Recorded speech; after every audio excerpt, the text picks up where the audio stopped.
कैसी लग रही है ये ड्रेस मुझ पर? हाँ, ड्रेस तो अच्छी ही है।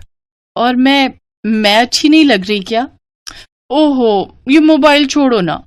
इतना कहकर आरती ने अपने पति सोमेश के हाथों से उसका मोबाइल ले लिया। सोमेश उस वक्त किसी से चैट कर रहा था, लेकिन आरती उन मैसेजेस को पढ़ पाती उससे पहले ही सोमेश ने उससे अपना मोबाइल वापस छीन लिया और फिर गुस्से से बोला, ये क्या कर रही हो? हैं?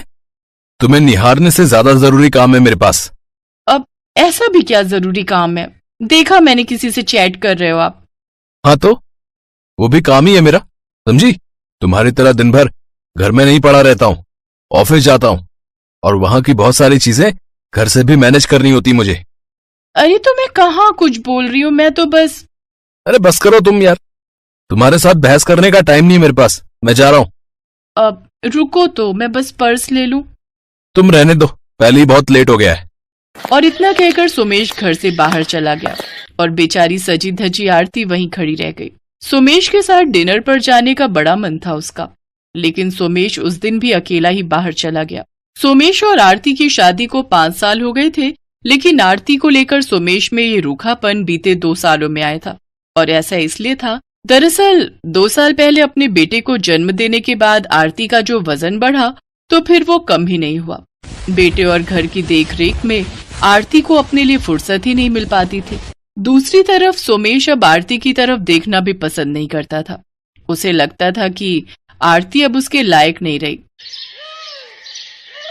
तुम उस वाहियात औरत के चक्कर में हमारी डेट क्यों स्पॉइल कर रहे हो यार? देखो सोमेश, ऐसे मुंह लटका के रहना है तो मैं जा रही हूँ। अरे रुको रुको कियारा, ओके सॉरी, बताओ क्या प्लान है? अब प्लान तो बहुत आगे का है, बस तुम रेडी हो या नहीं ये देखना है। मतलब साफ साफ बोलो ना, वैसे इरादे नेक नहीं लग रहे हैं तुम्हारे। हाँ तो तुम्हारे साथ भजन कीर्तन करने का प्लान थोड़ी ही बनाऊंगी मैं। चलो डिस्क चलते हैं, आज जी भरकर पीनी है मुझे। और खबरदार जो अब तुमने एक बार भी उस मोटी का नाम लिया तो। अब ठीक है, आई प्रॉमिस। अब चले? घर से निकलकर सोमेश जिस लड़की के साथ घूम रहा था ये उसकी ऑफिस कलीग कियारा थी, जो बला की खूबसूरत तो थी ही, साथ ही उसका बॉडी शेप भी किसी मॉडल से कम नहीं था। सोमेश ने जब से कियारा को देखा था उसे आरती में कोई दिलचस्पी नहीं रह गई थी। दूसरी तरफ कियारा को भी सोमेश के शादीशुदा होने से कोई फर्क नहीं पड़ता था। सोमेश उसकी हर ख्वाहिश पूरी कर रहा था और यही कियारा के लिए सबसे जरूरी था। दूसरी तरफ घर में आरती अब भी सोमेश के इंतजार में भूखी प्यासी बैठी थी। सोमेश रात भर घर नहीं आया और फिर अगली सुबह। अरे आप ठीक तो हो? ये क्या, आपने फिर से ड्रिंक की है? आखिर आप चाहते क्या हो? मैं क्या चाहता हूँ है? तो सुन, मैं चाहता हूँ कि मैं तुझे तलाक दे दूं, निकाल बाहर करूं मैं तुझे अपनी जिंदगी से। क्या? लेकिन मैंने ऐसा क्या कर दिया? क्या कर दिया? अरे खा खा के भैंस हो गई है, हैं? ना किसी के सामने ले जाने के लायक है और ना प्यार करने के लायक। इसी काम की नहीं है तू। मैं थक गया हूं तेरा वजन ढोते ढोते। अगर ऐसी बात है तो ठीक है, ऋषु को लेकर जा रही हूं मैं। ऋषु कहीं नहीं जाएगा, वो मेरा बेटा है समझी, मेरे पास ही रहेगा। तो निकल यहां से। अच्छा, और मेरे बिना कौन ख्याल रखेगा ऋषु का, आप इस हालत में? चुप कर, उससे अच्छी और सुंदर माँ ढूंढ ली है मैंने ऋषु के लिए, कियारा। अब वो इस घर में रहेगी, मेरी पत्नी और ऋषु की माँ बनकर, समझी? सोमेश के ये शब्द आरती के आत्मसम्मान पर सीधी चोट थे। हालांकि अपने बच्चे ऋषु को छोड़कर जाना उसके लिए आसान नहीं था, लेकिन फिलहाल उसका जाना जरूरी था। वो अपना सामान लेकर अपने मायके चली गई।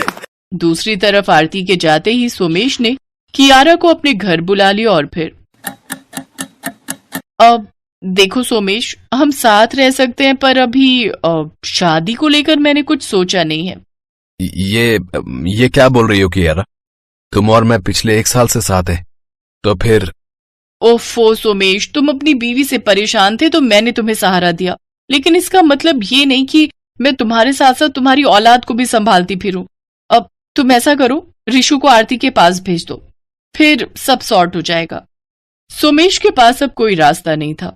उसने रिशु को वाकई आरती के पास भेज दिया और कियारा के साथ रहने लगा। कुछ दिन तक तो सब बढ़िया था, लेकिन फिर कुछ ही महीनों में सोमेश को समझ आने लगा कि उसने क्या कर दिया है। कियारा, ये क्या कर रही हो? अब सैंडविच खा रही हूँ, और क्या। लेकिन आज तो करवा चौथ है। तुमने मेरे लिए... ओ प्लीज सोमेश, अब ये मत बोलना कि मुझे तुम्हारे लिए व्रत रखना था। मुझसे ये सब नहीं होगा। कियारा सोमेश के साथ रह जरूर रही थी, लेकिन एक पत्नी की तरह नहीं। असल में सोमेश उसके लिए बस टाइम पास था, और ये बात अब जाकर सोमेश को समझ आ रही थी। उसे रह रहकर आरती और अपने बेटे रिशु की याद आ रही थी, और जब उससे बर्दाश्त नहीं हुआ तो वो सीधे आरती से मिलने जा पहुंचा। जहां एक तरफ कियारा की नजर में सोमेश की कोई अहमियत नहीं थी, तो वहीं आरती सोमेश की फोटो को सामने रखकर अपना करवा चौथ का व्रत खोलने वाली थी। और ठीक उसी वक्त... रुको आरती, वैसे तो मैं इस लायक नहीं, लेकिन अगर तुम चाहो तो क्या मैं... आरती ने फौरन झुककर सोमेश के पैर छुए, फिर सोमेश के हाथों से ही पानी पीकर अपना व्रत खोला और फिर... मुझे माफ कर दो आरती, मुझसे बहुत बड़ी गलती हो गई। कोई बात नहीं, गलती मेरी भी थी। मैंने ही खुद पर ध्यान नहीं दिया, इसीलिए आपको मेरी सौतन लानी पड़ी। लेकिन देखिए, अब मैंने खुद पर ध्यान देना शुरू कर दिया है और मैं पतली भी हो रही हूँ। नहीं आरती, तुम जैसी हो सबसे अच्छी हो। और वो कियारा, तुम्हारी सौतन तो क्या, तुम्हारे बराबर खड़ी होने के लायक भी नहीं है। मैंने तुम्हारे साथ बहुत गलत किया, लेकिन अब मैं अपनी हर गलती को सुधारना चाहता हूं। बस मुझे तुम्हारा साथ चाहिए। सोमेश को समझ आ गया था कि कियारा तो कभी उसके साथ थी ही नहीं, और आरती के प्यार की कीमत भी अब वो अच्छे से समझ गया था। दूसरी तरफ आरती भी तैयार थी, सब कुछ भूलकर इस नए सोमेश के साथ अपनी नई गृहस्थी शुरू करने के लिए। आशा देवी की दो बहुएं थीं, सुनीता और सुप्रिया। सुनीता थोड़ी मोटी थी और सुप्रिया पतली दुबली थी। सुप्रिया हर तरह के कपड़े पहन लेती थी, पर सुनीता मोटी थी, इसलिए वो अपनी बॉडी के हिसाब से ही कपड़े पहनती थी। माँ जी, ये इवनिंग गाउन मुझ पर कैसा लग रहा है? बहुत अच्छा लग रहा है बहू, तुम तो पतली दुबली पतंग हो, तुम पर तो सारे कपड़े अच्छे लगते हैं। थैंक यू माँ जी। अरे सुनीता भाभी, आप क्या पहन रहे हो? आप भी कुछ इवनिंग गाउन या मैक्सी टाइप का कुछ पहन लेते। नहीं सुप्रिया, मैं इतनी मोटी हूँ, मुझ पर कहाँ ये सब अच्छा लगेगा। सुप्रिया बहू, सुनीता इतनी मोटी है, उस पर भला ये कपड़े थोड़ी अच्छे लगेंगे। तुम भी कैसी बातें करती हो, इस पर बस साड़ी और सूट ही सही लगते हैं, ये उनमें ही ठीक ठाक लगती है। चलो अब तुम सब तैयार हो जाओ, समय पर सगाई फंक्शन में पहुंचना है। ना जाने उस दिन अपनी सास की बात सुनीता को चुभ गई और वो इस बारे में सोचने लगी, पता नहीं ये अपने आप को क्या समझते हैं। अब देखना, मैं भी छोटे छोटे कपड़े पहनूंगी और सुप्रिया से ज्यादा सुंदर लगूंगी मैं। अगले दिन ही सुनीता अपने लिए शॉपिंग करने चली गई और उसने वहाँ से छोटी छोटी स्कर्ट, टॉप, कैपरी, मिडी, वन पीस वगैरह खरीद लिए। सुप्रिया का जन्मदिन था तो सब लोग बाहर खाना खाने जा रहे थे। सुप्रिया ने बहुत सुंदर शॉर्ट मिडी पहनी थी। कुछ देर बाद सुनीता भी तैयार होकर आ गई, पर ये क्या, उसने इतनी शॉर्ट मिडी पहनी हुई थी कि वो बहुत अजीब लग रही थी। अरे बहू, ये क्या, तुम ये क्या पहन रही हो? ये कोई तुम पर अच्छा लग रहा है, इतने छोटे कपड़े? अरे वाह भाभी, आप तो बहुत सुंदर लग रही हो। Thank you. मैंने सोचा जब तुम पहन सकती हो तो मैं क्यों नहीं पहन सकती, इसलिए मैं आपसे छोटे कपड़े ही पहना करूंगी। सुनीता के सिर पर तो भूत सवार हो गया था कि वो सुप्रिया की बराबरी करेगी, और यही उसने गलत किया। अब वो रोजाना ही छोटे छोटे कपड़े पहनकर बाहर आने जाने लगी। छोटे कपड़े पहनना बुरी बात नहीं है, पर हमें अपनी बॉडी की बनावट के ही कपड़े पहनने चाहिए, तभी हम पर जचते हैं। पर ये बात सुनीता समझ नहीं पा रही थी। अरे क्या हुआ सुनीता, कितनी देर से तैयार हो रही हो? अरे आ रही हूँ ना, तैयार होने में टाइम भी तो लगता है। पिक्चर आधी निकल गई होगी और तुम अभी तक तैयार नहीं हुई हो, फिर कहोगी कि मैं टाइम पर नहीं आता।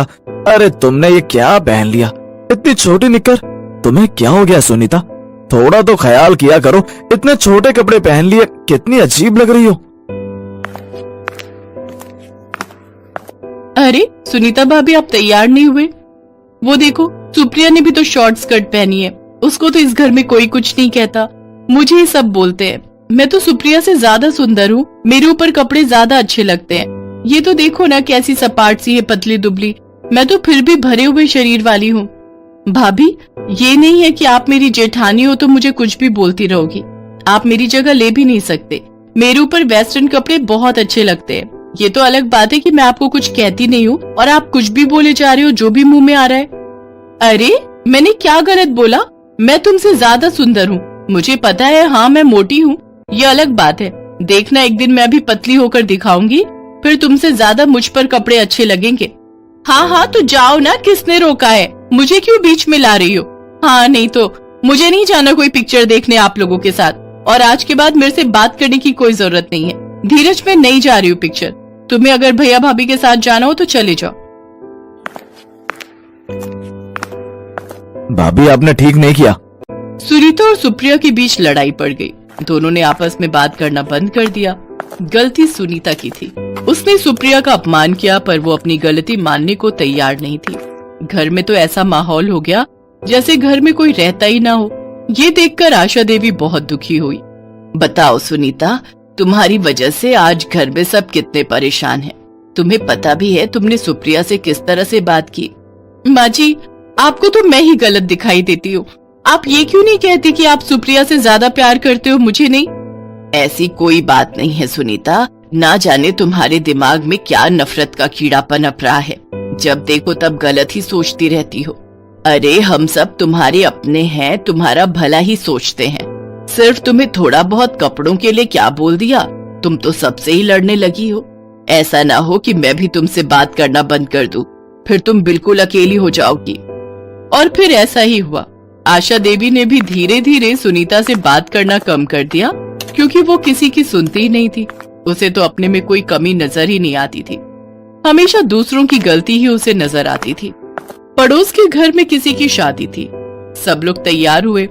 सुनीता ने फिर से अपने मन की चलाई। वो कट स्लीव डीप नेक का वन पीस पहनकर तैयार हो गई, जो देखने में थोड़ा शॉर्ट था। अब कोई उससे बात नहीं कर रहा था, इसलिए किसी ने भी उसे मना नहीं किया। सुप्रिया ने डिजाइनर साड़ी पहनी, सास ने भी अच्छे कपड़े पहने। सब लोग तैयार होकर शादी के फंक्शन में पहुंचे। सबका ध्यान सुनीता की तरफ ही था। सुनीता बहुत ही अजीब लग रही थी। उसने जो वन पीस पहना हुआ था वो बहुत ज्यादा टाइट था, जो उसकी बॉडी से चिपक रहा था, पर उसे तो लग रहा था कि वो बहुत खूबसूरत लग रही है। सब लोग डीजे पर डांस करने लगे।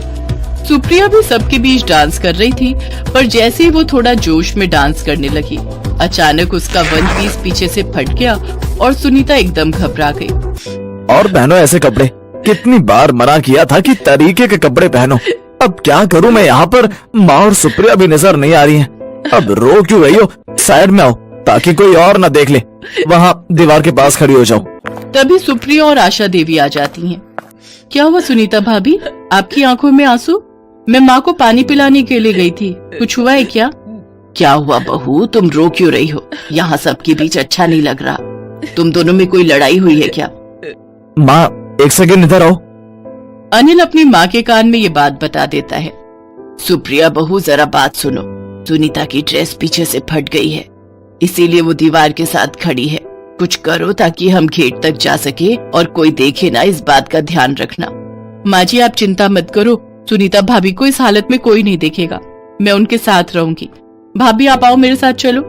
बस आपको इस तरह बिहेव करना है कि आपकी तबीयत खराब हो रही है, बाकी सब मैं संभाल लूंगी। सुनीता सुप्रिया के आगे थी और सुप्रिया ने सुनीता को पीछे से कसकर पकड़ रखा था। क्या हुआ बहू, तबीयत ठीक नहीं है क्या सुनीता की? हाँ आंटी जी, वो पता नहीं डांस करते करते भाभी को चक्कर आ गए, घर जा रहे हैं। अच्छा आंटी जी मैं चलती हूँ, भाभी की तबीयत ज्यादा खराब हो रही है। सुप्रिया सुनीता को लेकर गाड़ी तक पहुँचती है। सब लोग घर लौट आते हैं। सुनीता बहुत शर्मिंदा थी, वो सबसे सॉरी बोलती है। मुझे माफ कर दो माँ जी, मैं कभी भी ऐसा कुछ नहीं करूंगी जिससे आप सबका अपमान हो। और सुप्रिया, मैं तुमसे भी सॉरी बोलती हूँ। मैंने छोटी सी बात के लिए तुमसे कितनी लड़ाई की, पर फिर भी तुमने आज मेरी इतनी मदद की है। भाभी ऐसी कोई बात नहीं है, उस समय आपकी मदद करना मेरा फर्ज था। आप मेरे से बड़े हो, मेरी बड़ी बहन की तरह हो। अब एक बात आपको मेरी भी माननी पड़ेगी, आपके लिए कपड़े मैं डिसाइड करूंगी।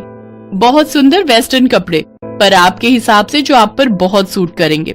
बहू, मन खराब मत करो, सब कुछ ठीक है। तुम और सुप्रिया इस घर की रौनक हो। आपस में कभी भी लड़ाई मत करना, हमेशा मिलजुल कर रहो। सुनीता और सुप्रिया एक दूसरे के गले लग जाती हैं। सुप्रिया सुनीता को शॉपिंग के लिए लेकर जाती है और उसके बॉडी शेप के हिसाब से बहुत ही सुंदर वेस्टर्न ड्रेस उसको खरीद कर देती है। वेस्टर्न कपड़े पहनना बुरी बात नहीं है, पर हमें हमेशा अपने बॉडी शेप के हिसाब से ही कपड़े खरीदने और सिलवाने चाहिए, ताकि हम उन कपड़ों को पहनकर खुद को कंफर्टेबल महसूस करें और दिखावा करने की कोशिश में लोगों के बीच मजाक का पात्र न बने।